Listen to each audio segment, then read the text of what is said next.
Greetings all, and welcome back to Perkins Pipes. This is a sophisticated episode we have for you today.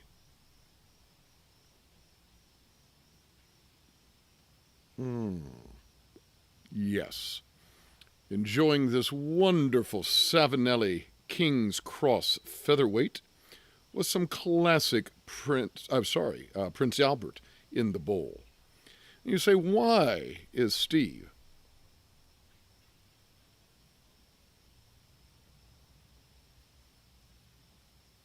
wearing a tuxedo for this, smoking his King's Cross Featherweight, and not wearing his traditional ball cap? And why on earth is he talking in that ridiculous tone of voice?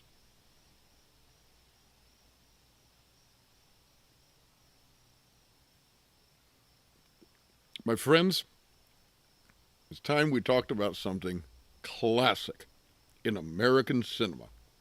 None other than the 1942 Humphrey Bogart, Ingrid Bergman, Paul Henreid, Casablanca. There we go. Casablanca. Let's get this word out. Hiding the bite. Yes. So, as they do in the movies, let's kind of undo this guy and let him hang loose. And we will have ourselves a chat about the classic Casablanca.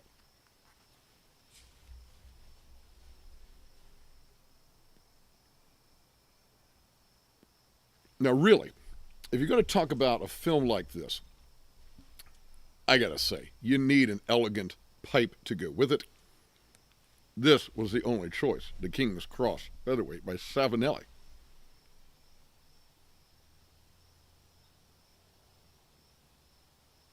Now, this is not a film studies class. This is not a film studies kind of video. And everything that probably needs to be said about Casablanca has already been said. So I don't think you're going to learn anything new in this particular video. But for those of you who haven't seen the film in a number of years, or maybe someone who hasn't seen it ever, this might inspire you to take a closer look.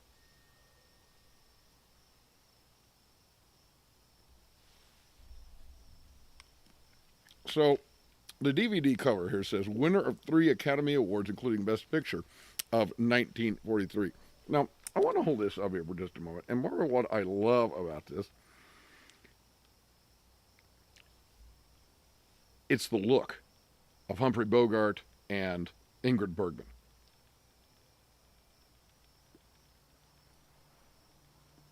We've talked on this channel before about a time when men were handsome and women were beautiful. And we're not talking about sexy or hot, but we're talking about beauty and handsomeness, virility for the men and elegance for the women. And for my money, it doesn't get much more handsome and beautiful than Bogart and Bergman in Casablanca. Of course, you got some of the classic scenes here on the back, if you know the film. So, the story, of course,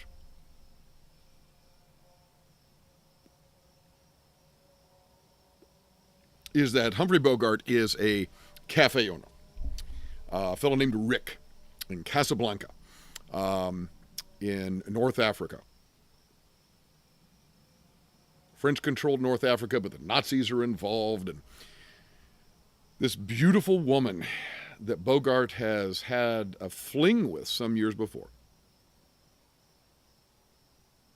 winds up in his cafe, Rick's Cafe American. And her husband, her husband is a member of the French Resistance. And he's trying to get out of Casablanca.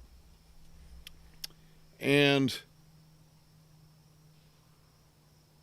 wonderful cast of characters, especially the captain of the French police, who is a friend of Rick's, friend of Bogart's, and lets him get by with all manner of things, quite frankly, there in Casablanca. But he also has to toe the line because the Nazis are around, and you don't want to run afoul of those guys.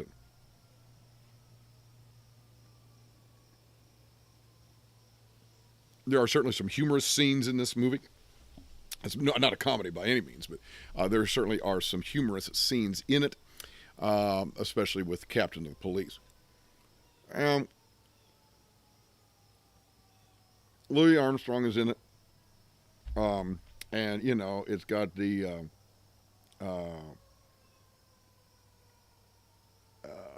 I'm just looking here at some of the other Claude Rains,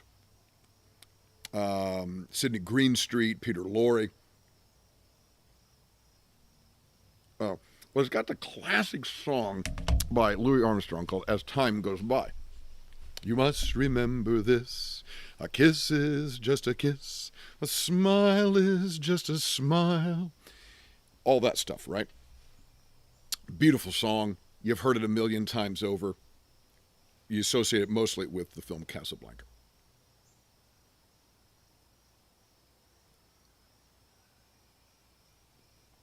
I think there are a lot of people, when you think of the classic black and white film, it may be Casablanca. Obviously, many, many films in black and white that we have today, but Casablanca just has that timeless quality. Now, why is that? Why are we still watching this movie, golly,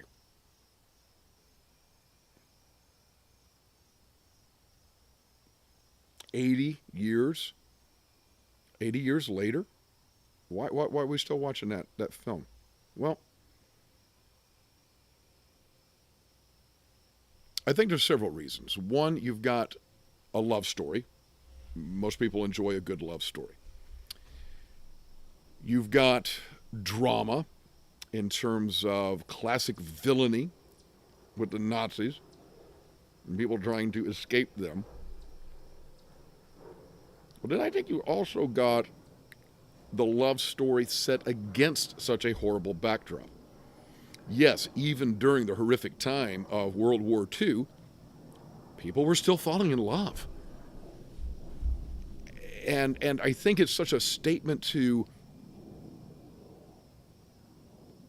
it's a tribute really to the human spirit, that even in the midst of the worst of things, and you know, how much could be worse than what the Nazis were doing in World War II, even in the midst of that, you still have love.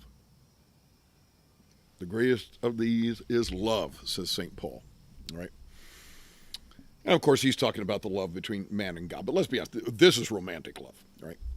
And that's a pretty good thing, too. So I think there's that. I think there's the fact that love exists and persists even in the worst of times. And then there's also a theme of sacrifice. Humphrey Bogart desperately loves Ingrid Bergman. But when she's there with her husband, he helps them both escape Casablanca, escape the clutches of the Nazis. And he didn't really have to. He didn't have to do that. But he does, because he loves her. He loves her. It's not just trying to reignite a flame. It's not just, you know, he's trying to have a romantic interlude with her again. He's not trying to break her up with her from her husband.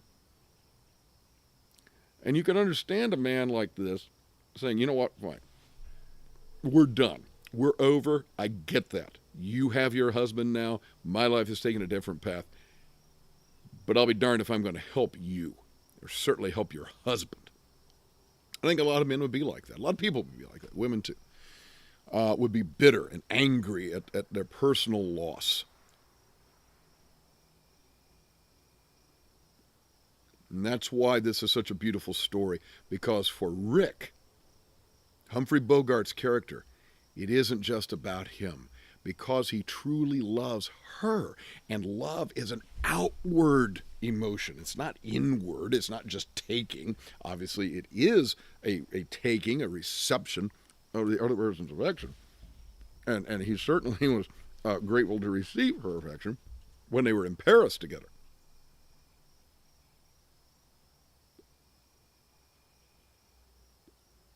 And perhaps if her husband had been killed in the war, they might have rekindled their relationship. But at the end of the day, Humphrey Bogart loves her. It's an outward flow of the emotion.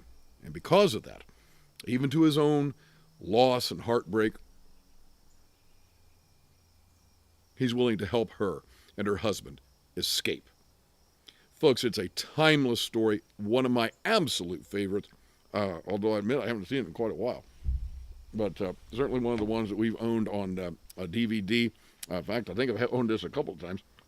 Had given it to my parents. And when my dad passed away and my mom moved, we got some of their stuff. So I think I've got 2 copies of this lying around somewhere. So talk to us a little bit. Do you know Casablanca? If so, do you like Casablanca? What do you like about it? And if for some reason you go, you know what, I don't get it. I don't get why everybody loves this movie. Talk to us about that. We'd love to hear from you. As Malcolm Guite likes to say, I do these little things in order at last to do nothing. Or as I like to say in Latin, Parva ago ut tandem, nihil agam. Have a wonderful day. There was a man who walked the earth.